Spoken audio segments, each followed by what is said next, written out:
윤석열 정부의 의대 정원 2,000명 증원 발표 이후 의료 대란이 지금 지속 중에 있는데 그동안 의료 공백 이후 초과 사망, 환자 피해 사례 증가 등 사회적 문제가 컸습니다. 네.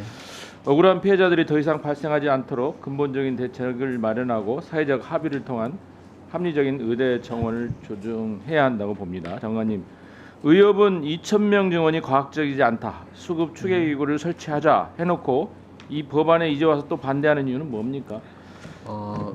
의협에서는 뭐 독립성, 전문성, 투명성이 확보가 안 된다고 하는데 저희가 보기에는 여야 의원님들하고 많이 토론을 해가지고 독립성, 전문성, 투명성이 저희는 확보됐다고 생각이 듭니다. 예를 들면 의료수급 추계위원회의 위원 전문가를 추천할 때 정부는 추천하지 않도록 해서 독립성을 유지를 했고요.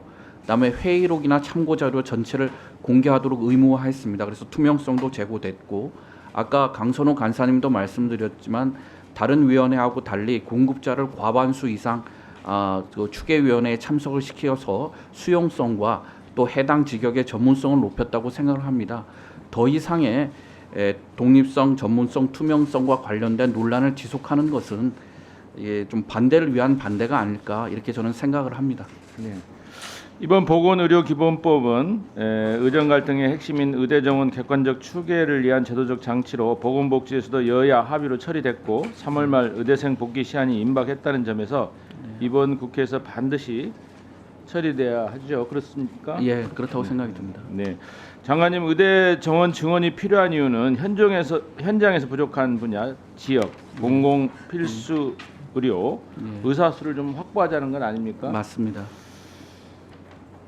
서울 수도권에서 활동하는 인기과, 특히 피부과, 성형외과 의사 수를 늘리기 위해서 뭐 1,500명, 2,000명 의대 정원을 확대하는 건 아니죠. 네, 그렇습니다. 공공 필수 지역 의료 분야에서 부족한 의사 수를 확보하기에 반드시 적정 규모의 의대 정원을 증원해야 한다고 생각을 합니다.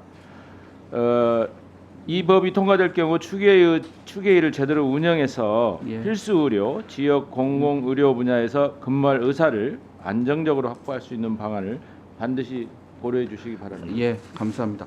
지금 법안의 내용을 보면 전체 의사 규모뿐만 아니라 지역별 의사 수급도 추계하게 되어 있고 과목별 의사 수급도 하도록 되어 있습니다. 그런 장치가 마련되어 있기 때문에 지금 수도권과 비수도권, 그다음에 필수과와 그렇지 않은 과 간의 불균형을 해소하는데 중요한 단초가 될 수 있을 거라고 생각이 듭니다. 네, 이상입니다.